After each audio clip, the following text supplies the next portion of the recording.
Los niños pueden pasar a su clase. Amados niños,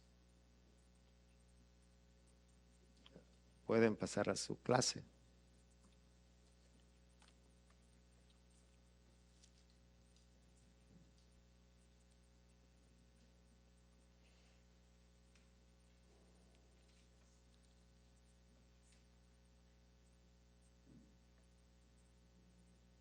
Una vez más, bienvenidos. Bienvenidos a la casa del Señor. Ya escuchamos ahí niños con aptitudes musicales. Qué privilegio es estar en la casa del Señor para poder escuchar su palabra. Le doy gracias a Dios porque nos permite el día de hoy terminar el libro de Hebreos. Un libro que comenzamos en el mes de marzo, 9 meses estudiando este libro y por su gracia hoy lo vamos a culminar. La vida es un camino de luz y esperanza cuando Cristo nos acompaña. Y hay un solo camino, uno solo que nos lleva a la presencia de Dios y ese camino es Cristo, nuestro Salvador. Cuando nosotros escuchamos la palabra viajar, nuestra mente puede divagar, pueden recorrer nuestra mente por varios pensamientos en recorridos de un lugar a otro lugar, de viajes de descanso, de placer, de vacaciones, visitas familiares, viajes por enfermedades. Y las razones pueden ser múltiples. Algunas pueden ser muy agradables y otras no. Si nosotros pensamos en Jesús, quien hizo un recorrido, pensamos en Él, un viaje de un lugar de gloria, de un trono celestial, donde recibió su gloria todo el tiempo, a un lugar, un recorrido, a un lugar, a una tierra corrupta, llena de corrupción por el pecado. Sabiendo cuál era ese recorrido y esa estadía en una tierra corrupta, donde iba a ser humillado, iba a ser rechazado, Él lo hizo. Y lo hizo por amor. Y soportó todo por cada uno de nosotros. Jesús no necesitaba prepararse para ese recorrido, para ese viaje. Él no necesitaba porque Él es Dios. Nosotros necesitamos prepararnos, cada uno de nosotros, para poder recorrer el camino de la fe. Y por esta razón es muy importante. De la misma manera que nosotros nos preparamos para un viaje de vacaciones, para cualquier viaje, preparamos nuestras maletas, nuestra estadía, lo organizamos con tiempo. De la misma manera necesitamos capacitarnos para conocer a Dios si deseamos pasar una eternidad con Él.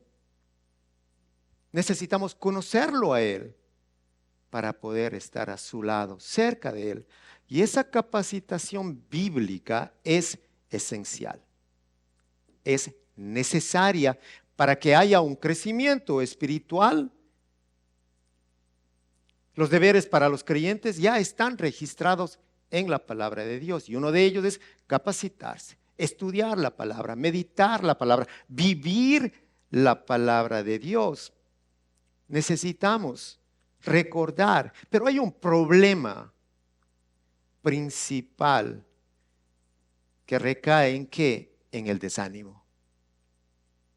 El poco interés por las cosas celestiales, poco interés por lo eterno. Hoy el interés está en lo terrenal, en lo material, en lo que podemos ver. ¿Y por qué razón? Porque no hay capacitación, porque no hay conocimiento, porque no hay sabiduría celestial. Muchos ignoran quién es el gran pastor. Muchos no conocen el significado de un pacto eterno. Las personas que caminan en su propia voluntad no pueden recibir la capacitación necesaria para alcanzar la gloria eterna con Jesucristo. En el libro de Hebreos, que vamos a culminar hoy, vimos 10 capítulos llenos de una riqueza doctrinal. 10 capítulos que nos muestran que Cristo es mejor que la economía del Antiguo Testamento, que Él es superior a todos, Cristo Jesús. Hay un énfasis teológico en este libro, en estos 10 capítulos, y a partir del capítulo 11 recalca los beneficios de Cristo y nuestras responsabilidades. Beneficios y responsabilidades. Recae un énfasis práctico. El capítulo 11 subraya la fe, el 12 la esperanza y el 13 el amor, con el cual cerramos. Y hay una pregunta para el día de hoy. ¿Para qué caminamos en la voluntad divina? ¿Para qué? ¿Hay un propósito? Vamos a leer el versículo 20 al 25 y cerramos este libro. Cerramos el libro de Hebreos, 20 al 25.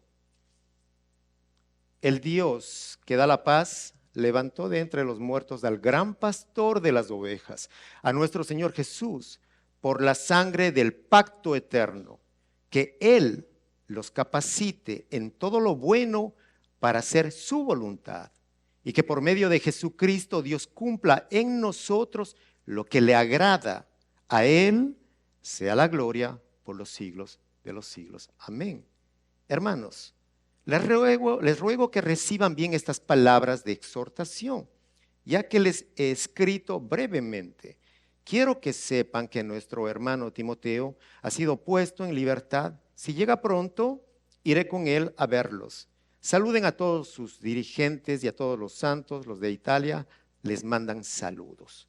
Que la gracia sea con todos ustedes. Bendita es la palabra de nuestro Señor y que ella nos alumbre en esta mañana. Título para el último mensaje de Hebreos: capacitándonos para hacer su voluntad. ¿Y por qué capacitándonos? Porque la capacitación no para. Cada día que usted abre las Sagradas Escrituras, está recibiendo una enseñanza de Dios. Y Dios lo está capacitando, lo está instruyendo, lo está preparando.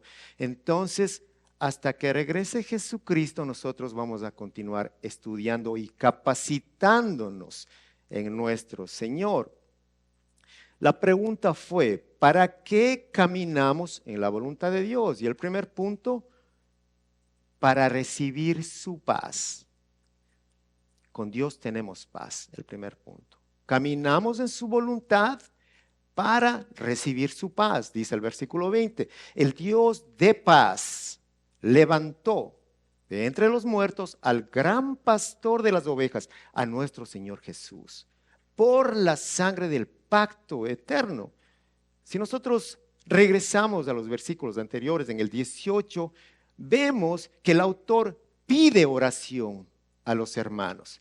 ¿Por qué? Porque él reconoce una necesidad, reconoce la importancia del clamor a Dios. Hoy, en medio de la intercesión, en la clase, compartíamos con los hermanos, nosotros oramos, nosotros pedimos al Señor, le pedimos muchas cosas, pero hay un momento en nuestra oración que necesitamos entrar en un clamor intenso, en un gemir. ¿Por qué? Por lo espiritual, por la salvación de los perdidos, por la paz de aquellos que están afligidos. Debe ser ese clamor que salga, que brote de lo más profundo de cada uno de nosotros. Y el autor conocía esa necesidad de orar, pide oración, pide. ¿Por qué? Porque sabe que hay una dependencia total de los creyentes en Dios y que necesitan la fe, que necesitan orar para poder confiar en Dios. Necesitan acercarse para poder fortalecerse. Y aquí nosotros podemos darnos cuenta de esa ayuda mutua y necesaria en la iglesia. Orar los unos por los otros. Nosotros oramos por ustedes, ustedes oran por nosotros y no cesamos de orar. Yo doy gracias a Dios por cada uno de ustedes, hermanos, que no dejan de orar por mí, por mi esposa, por mis hijos, que somos parte de su oración diaria. Dios bendiga a cada uno de ustedes. De igual manera, nuestro deber es orar por cada uno de ustedes presentes para que Dios pueda guiarlos. Vemos esa ayuda mutua, ese trabajo mutuo de oración los unos por los otros. Y en estos versículos finales, el autor pidió oración, ahora él va a orar por sus hermanos. Ahora él va a clamar a Dios y por eso vemos un cierre magistral en esta carta. El reconocimiento del poder de Dios, el Dios de paz. Un reconocimiento de esa obra de redención, el Dios de paz que levantó de entre los muertos a Jesucristo nuestro Señor. El poder de Dios, la obra de redención, nuestras necesidades, mediante una oración sublime que nos presenta el autor. Y el versículo 20, ¿qué nos da? Un resumen de la doctrina de Jesús. ¿Quién es Jesús? Abre la carta con una exaltación, un reconocimiento de quién es Jesús y cierra su carta nuevamente mostrándonos, resumiendo la doctrina de Jesús. Lo que él ha dicho desde el capítulo 1, versículo 1, dijo, en estos días finales, nos ha hablado por medio de su Hijo, a este lo designó heredero de todo. ¿A quién? A Jesús. Y por medio de él hizo el universo. ¿Por medio de quién? De Jesús. El Hijo refleja el brillo de la gloria de Dios y es la fiel representación de lo que Él es. Él sostiene todas las cosas con su palabra poderosa. ¿Quién? Jesús. Después de llevar a cabo la purificación de los pecados, se sentó a la derecha de la majestad en las alturas. Así llegó a ser superior a los ángeles en la misma medida en que el nombre que ha heredado supera en excelencia al de ellos. Jesús, nuestro Salvador, la segunda persona de la Trinidad. Jesús, Dios, Señor, nos dice el autor, el gran pastor, mediador, nuestro Salvador. Todo eso nos está recordando el autor. ¿Quién es Jesús? ¿Quién es su Señor? ¿Quién es nuestro Salvador? Y esa oración la dirige al Padre, al Dios de paz, a nuestro Padre Celestial, al Dios de paz. Pero algo importante, que esta palabra, paz, en el Antiguo Testamento, el hebreo, shalom, paz, shalom. Pero el significado en el hebreo incluye todos los elementos que producen agrado y gozo. La salud, la prosperidad, el éxito, las buenas relaciones con Dios, con el prójimo. Y además de eso, esta palabra recalca la salvación que Dios otorga y la restauración de la vida del hombre al estado que a Dios quiere que nosotros nos mantengamos. De santificación, de santidad, de amor, de paz. El Dios de paz es quien crea paz en nuestros corazones. Es Él. La vida en paz proviene de Dios, solamente de Dios, y el autor ora al Dios de paz. Es el clamor. ¿A quién? Al pacificador que disipa toda desconfianza, toda discordia y concede la paz a sus hijos. En medio del conflicto, Dios da paz a sus hijos. ¿Pero para qué les da la paz a sus hijos? Para que sus hijos sean portadores de la paz. Para que no echen leña al fuego, sino para que sean pacificadores en medio de los conflictos, de la discordia. Usted lleva la paz. Para eso Dios le ha dado esa paz. El creyente es llamado pacificador, dice Mateo 5:9. Bienaventurados los pacificadores, porque ellos serán llamados hijos de Dios.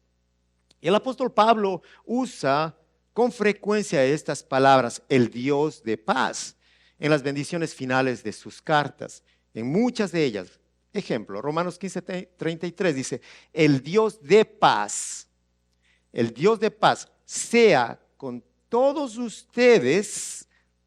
Amén. En la segunda carta a los Corintios 13:10, el Dios de amor y de paz, Dios de amor y de paz, estará con ustedes. ¿Quién? El Dios de paz estará con ustedes. Filipenses 4:9, pongan en práctica lo que de mí han aprendido, recibido y oído, además de lo que han visto en mí, y el Dios de paz estará con ustedes. ¿Qué promesas? El Dios de paz estará con ustedes. ¿Con quiénes? Con aquellos que obedecen, con aquellos que escuchan la voz de Dios. Además de eso, el autor de esta epístola hace mención a la resurrección de Jesús, y es una sola vez que lo hace. Pero nosotros podemos darnos cuenta que de una manera indirecta ya lo había incluido esta doctrina al introducir el tema de la exaltación de Cristo a la diestra de la majestad en el cielo.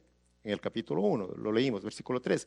También el autor escribe acerca del gran sumo sacerdote que ha traspasado el umbral de los cielos, implícita la doctrina de la resurrección. Y el autor presupone que los lectores entenderán que Jesús resucitó de entre los muertos y que ascendió a los cielos, porque él los viene hablando desde el comienzo, desde el capítulo 1. Y esta doctrina de la resurrección es fundamental para la vida del cristiano. Cristo murió, pero resucitó. Y está vivo, hermanos. Y él vive. Y hay una gran diferencia con muchas religiones. Nuestro Dios está vivo y reina, porque Él resucitó, evidencia para nuestra salvación. Dios le levantó de entre los muertos y por eso nosotros somos salvos. Venció a la muerte en la cruz del Calvario, Cristo Jesús.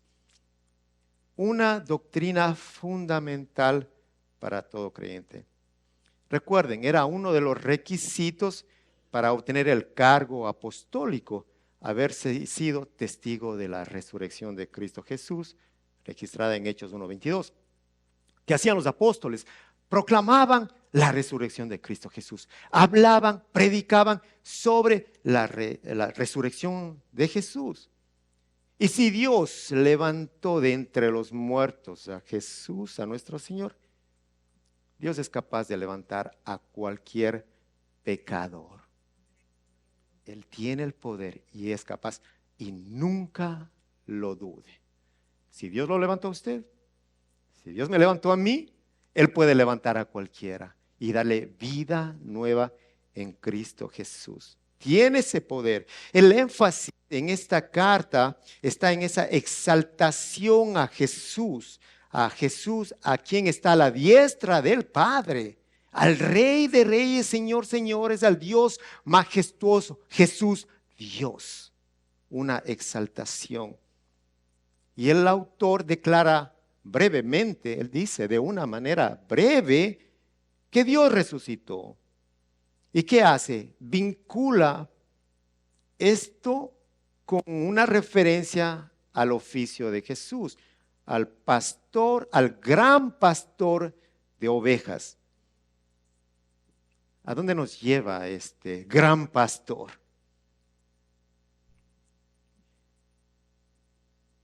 A que Él cuida su rebaño, que Él sustenta a sus hijos, que Él nos alimenta y que Él nunca, jamás nos deja solos. Nosotros nos alejamos de Él, Él no. Él nunca nos dejó. Nosotros le decimos hoy no. Nosotros le decimos al Señor, hoy tengo algo más que hacer. Tengo cosas importantes que hacer hoy. Y el Señor está ahí presente. Él no nos deja. Él nunca nos abandona.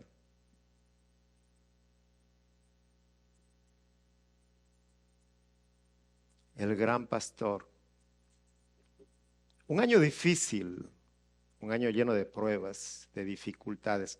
Aquí en la iglesia, con los hermanos, hemos visto,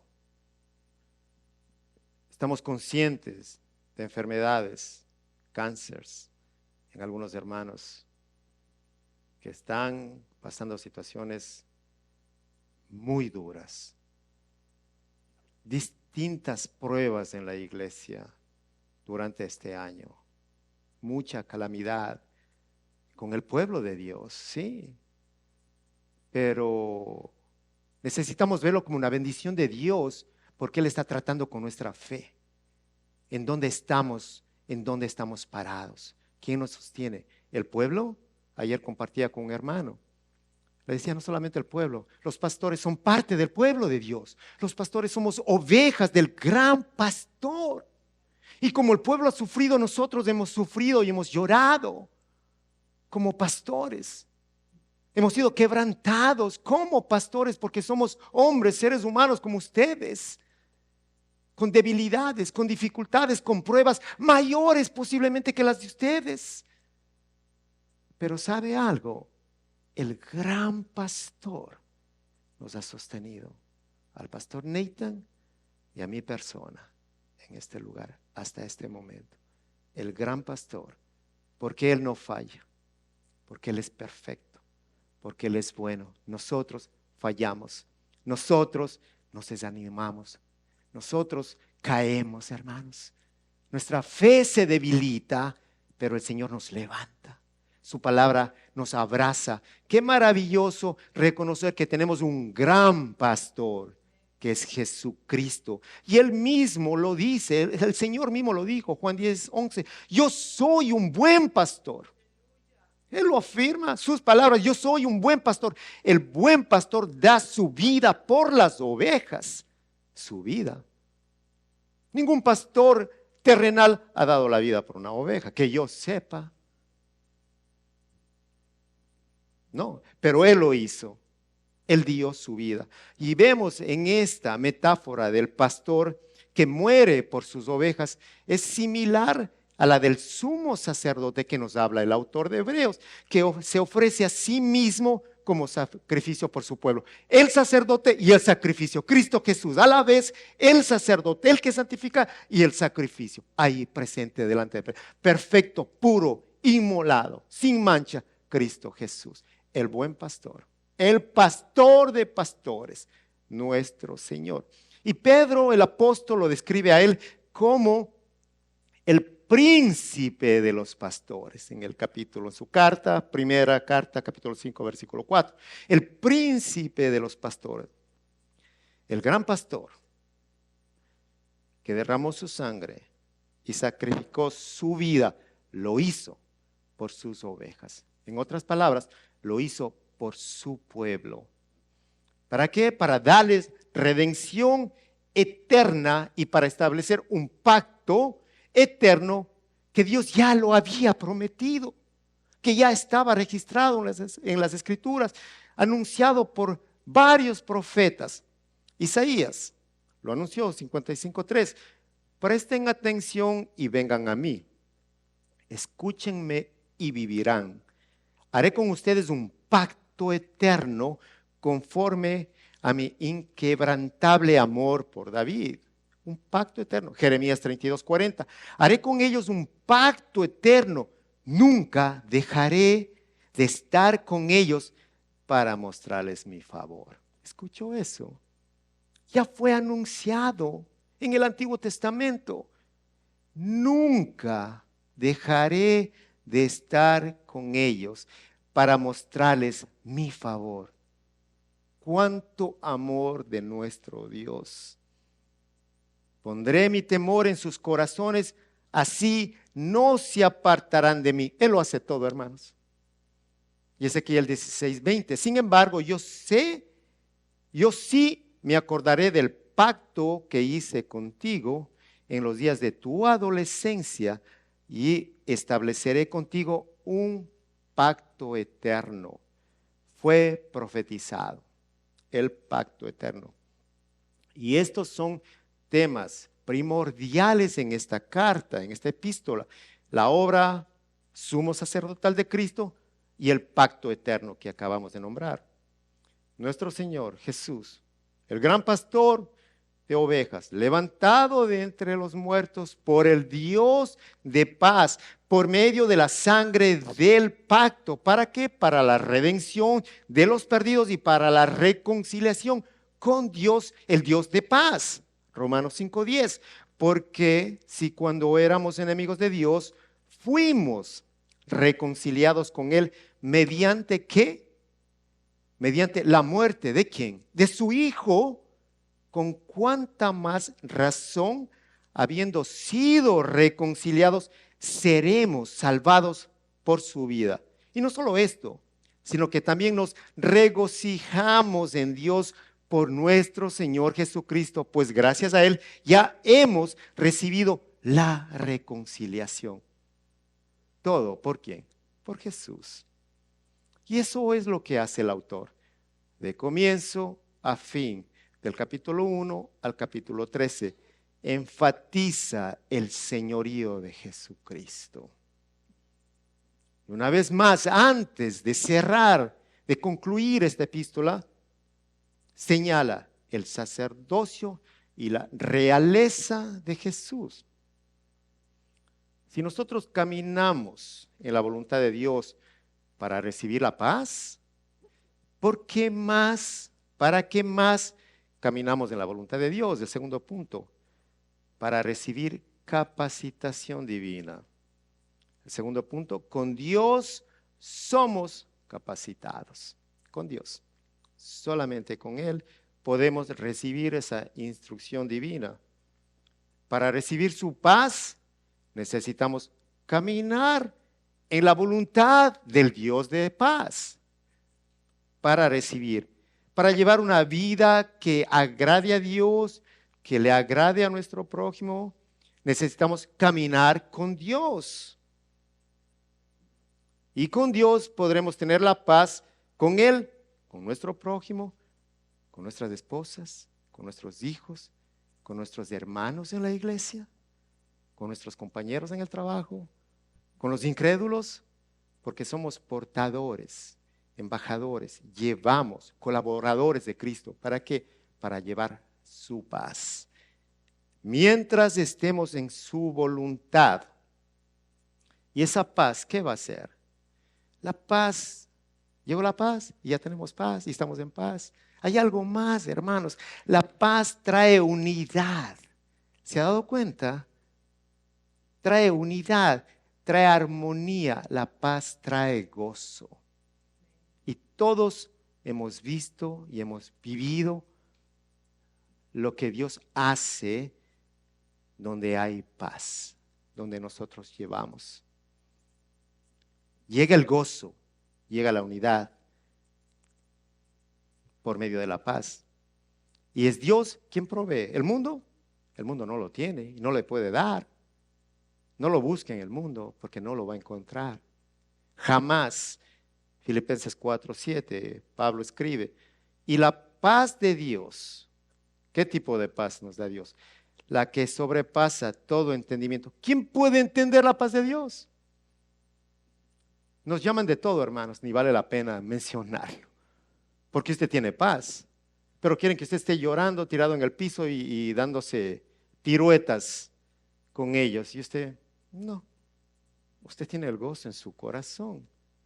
Aunque haya derramado lágrimas, pero tienen gozo, agradecimiento y paz mientras el mundo está alborotado.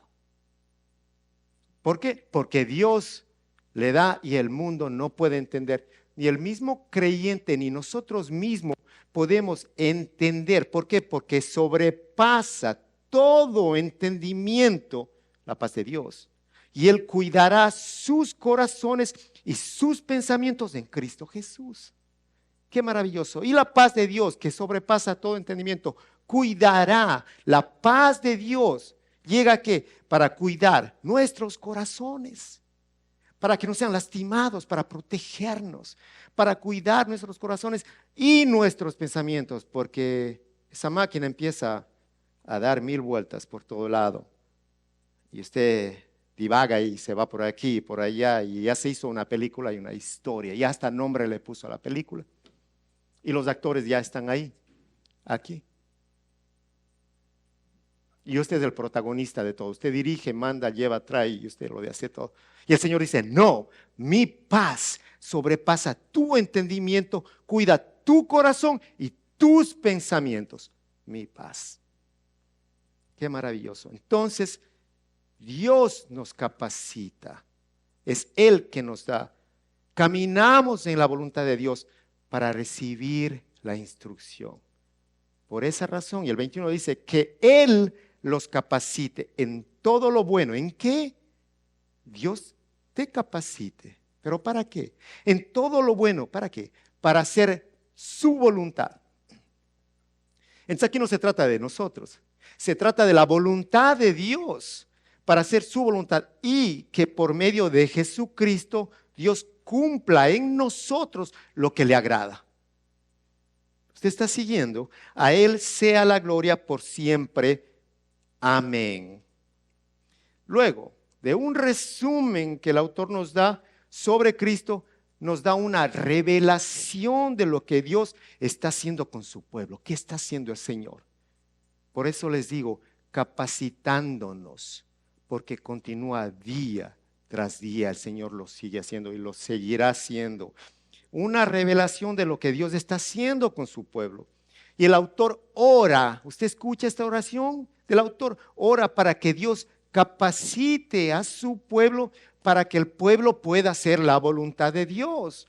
Y este verbo equipar, sinónimo capacitar, significa completar. ¿Quién va a completar nuestras vidas? Dios. Nadie más. Completar.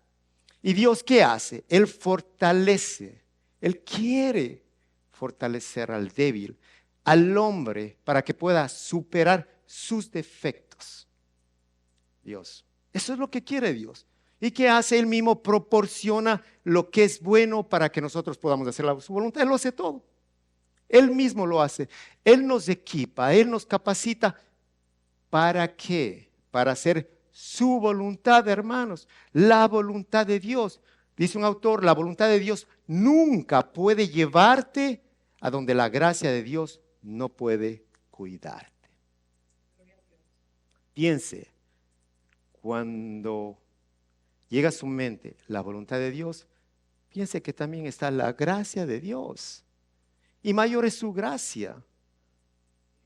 La voluntad de Dios nunca puede llevarte a donde la gracia de Dios no pueda cuidarte. Si es la voluntad de Dios que mañana estés en Colombia, si es la voluntad de Dios, no hermano, porque Dios me habló y usted amaneció en la playa y está disfrutando y las vacaciones y está ahí disfrutando de todo. La voluntad de Dios, hermano, no, fueron tus deseos.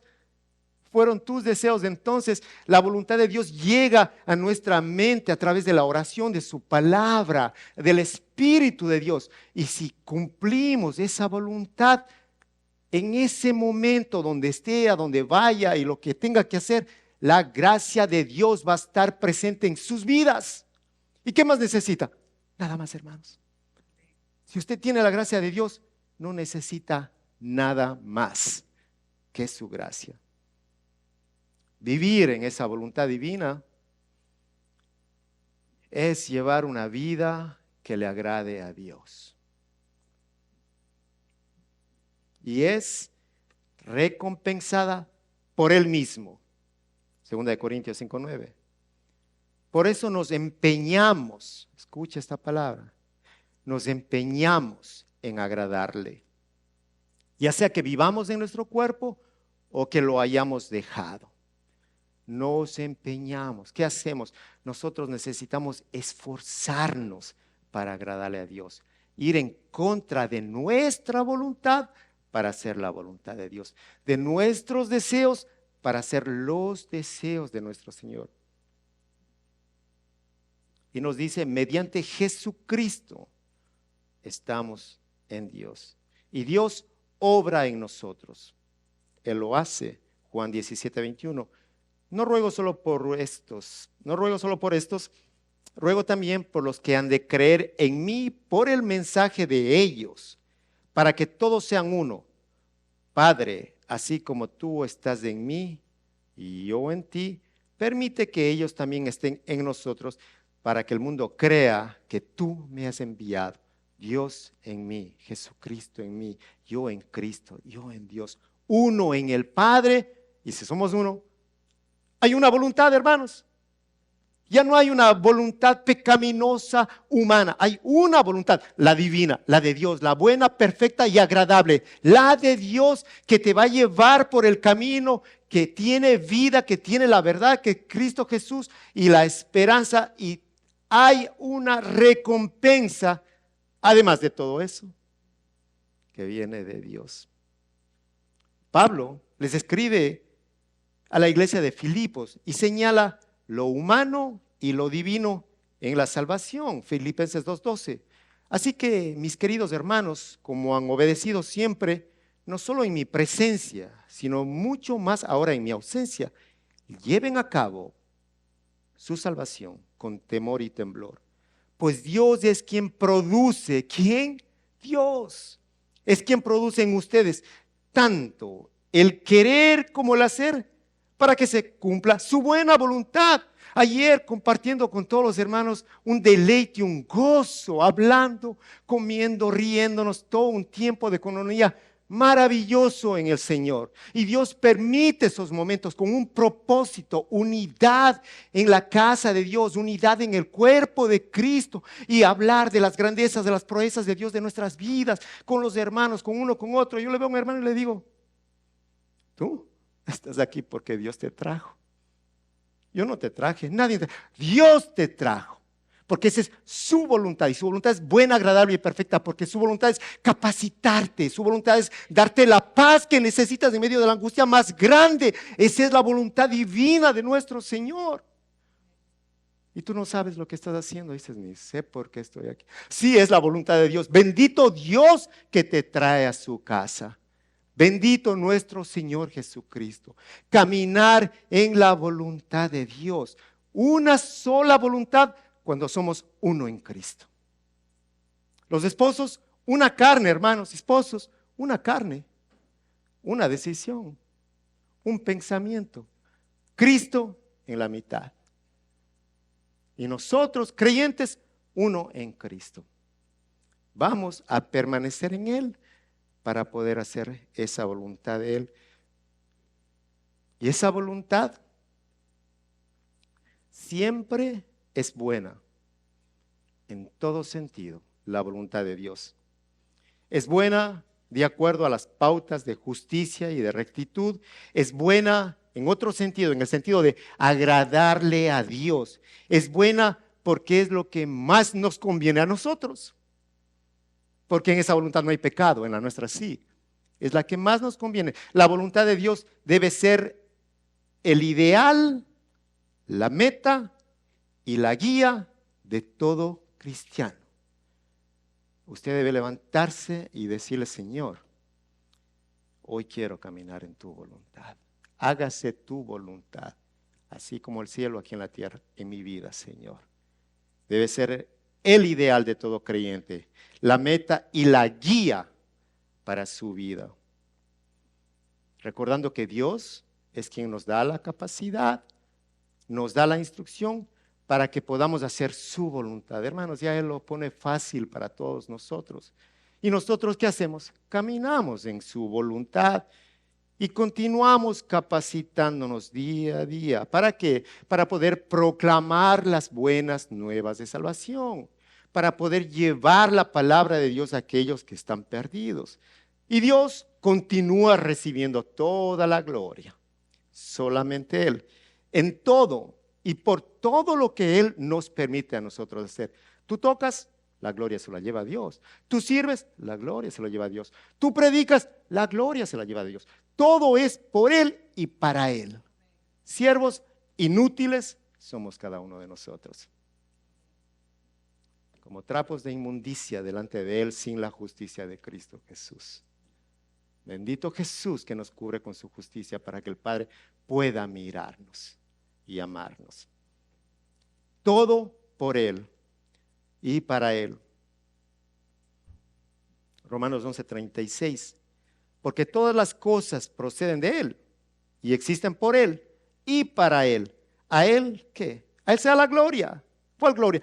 Toda la gloria a Él, por siempre, por los siglos de los siglos. Él es eterno, desde la eternidad hasta la eternidad. Él es glorioso y Él se merece toda gloria, hermano. Y no se canse de darle la gloria a Dios. No se canse, pero hágalo con sinceridad. No lo haga como un cliché. Gloria a Dios, gloria a Dios, gloria a Dios, gloria a Dios, gloria a Dios. No, gloria a Dios, gloria. No, hermano. Dele la gloria a Dios. Dele acá, en su corazón, en su intimidad. Glorioso eres tú, Señor, en medio de este problema tan difícil. La gloria para ti, Padre, en todo momento. Y en el versículo 22 dice: hermanos, ruego que reciban bien estas palabras. Recíbanlas bien. ¿Palabras de qué? De exhortación. Ya que les he escrito brevemente, una carta breve del autor. Les he escrito brevemente. Para el autor esta es una carta de exhortación breve, corta, pero que se necesita escuchar cuidadosamente porque son palabras de Dios. Y a lo largo de la epístola ha hecho esto el autor: exhortar para que obedezcan, para que caminen en la voluntad de Dios, para que lo exalten, para que lo reconozcan a Él. Y en el versículo 3, cerrando, dice: quiero que sepan que nuestro hermano Timoteo ha sido puesto en libertad. Si llega pronto, iré con él a verlos. Este versículo tiene una apariencia de una postdata al fin de la carta, una nota final, luego la carta. Y el escritor llama a Timoteo nuestro hermano que ha sido puesto en libertad. Es posible que sea una referencia al discípulo del apóstol Pablo. La escritura no nos afirma. Es posible, hermanos. Viajaron juntos con Pablo. Timoteo fue pastor de la iglesia de Éfeso. Además, era muy conocido en el medio. Había estado en Roma, en el primer encarcelamiento de Pablo, Filipenses 1. Y el 24 dice: saluden a todos sus dirigentes, a todos los creyentes. Los de Italia les mandan saludos. Un saludo a todos y al pueblo de Dios. ¿Desde dónde? Desde Italia. De acuerdo a estas palabras. Y el final dice: que la gracia sea con todos ustedes. Qué maravilloso cierre. Que la gracia sea con todos ustedes. Todas las misericordias de Dios fluyen de una gracia incomparable. El Evangelio comienza y termina con la gracia de Dios. La gracia de Dios, escuche, es el favor que nos muestra en Jesucristo.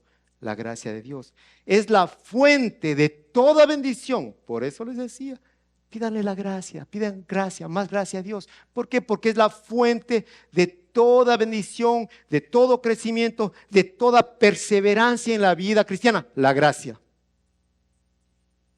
La gracia de Dios proveyó la muerte de Jesús. ¿Para qué murió el Señor? Para darnos salvación, para santificarnos. La gracia de Dios. Y el autor lo dijo en el capítulo 2.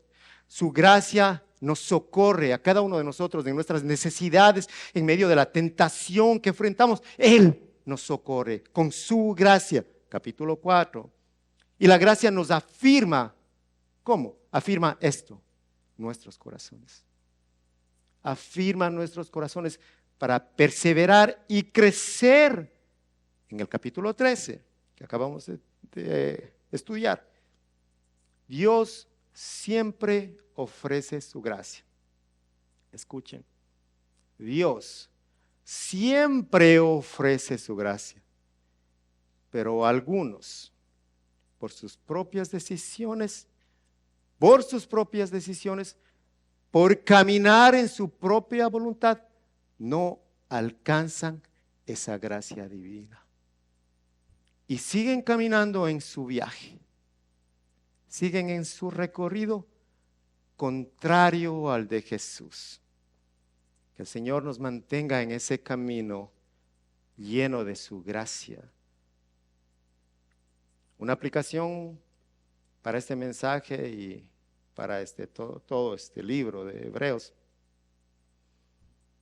Capacítese para que camine en la voluntad de Dios. Vamos a orar. Padre, gracias. Gracias, Señor, por permitirnos culminar este maravilloso libro lleno de exhortaciones, de doctrina, de enseñanzas, de aplicaciones. Padre, gracias. Padre, te pido que tú nos recuerdes en los momentos difíciles, nos recuerdes tu palabra, recuerdes a tu pueblo, tus promesas, Señor. Te pido en el nombre de Cristo Jesús que tu Santo Espíritu selle este mensaje en cada uno de los corazones presentes, para que día a día ellos no cesen de darte gloria a ti, mi Dios, para que puedan caminar en tu voluntad con gozo en sus corazones y llenos de agradecimiento. Señor, bendice a mis hermanos presentes, Señor, y si alguien de los presentes, Cristo Jesús, ha estado lejos de ti, que hoy sea su oportunidad para acercarse, que hoy sea el momento de reconciliación, que hoy sea el momento, Señor, que puedan sentir tu abrazo, que puedan sentir tu amor, tu perdón, Señor, y sobre todo que la salvación, Señor, sea cuidada con temor y temblor. Te damos gracias a ti en el nombre de tu Hijo amado Cristo Jesús. Amén. Nos ponemos de pie y vamos a cerrar este mensaje.